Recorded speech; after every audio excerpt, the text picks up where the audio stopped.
புதுசாக செழிப்பாக போட அதாவது புத்தாடைகள் அணிகிறது, புதுசாக சில பொருட்களை வாங்கி வைக்கிறது. பழைய பொருள் கும்பத்தை சுற்றி இருக்குது அப்படின்னா அது அப்படியே வந்து துருப்பிடிச்ச மாதிரி தான் எல்லாமே.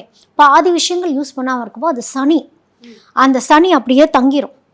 க்ளீன் பண்ணிக்கிட்டே இருக்கணும், சுத்தப்படுத்திக்கிட்டே இருக்கணும். அந்த மாதிரி ஒரு துறை. ஸ்கிராப் பிஸ்னஸ்லாம் இவங்களுக்கு செட் ஆகும். ஒரு ஸ்கிராப்பை புதுசாக புதுப்பிக்கிறது அப்படிங்கிறதுலாம் இவங்களுக்கு செட் ஆகும். இப்போது ரேரஸ்ட் ஆஃப் த ரேர், இப்போ வந்து கும்பம் வந்து கவர்மெண்ட் ஜாப்பில் இருக்காங்கன்னா கூட அவங்க க்ளீன் பண்ணக்கூடிய துப்புரவு சம்மந்தப்பட்ட தொழில்களில் அவங்க இருப்பாங்க. அதில் ஏதாவது ஒரு சுப்பீரியாரிட்டி பார்ட் வகிச்சிட்டு இருக்க மாதிரி கூட இவங்களுக்கெல்லாம் அமையும், ஒரு சிலருக்கு அமையும். அதனால் இருக்கக்கூடிய இடத்த கிளியரன்ஸ் பண்ணிக்கிட்டே இருக்கிறது, அந்த கிளியரன்ஸ் அப்படிங்கிற துறை எதுவாக இருந்தாலும் இவங்களுக்கு செட் ஆகும்.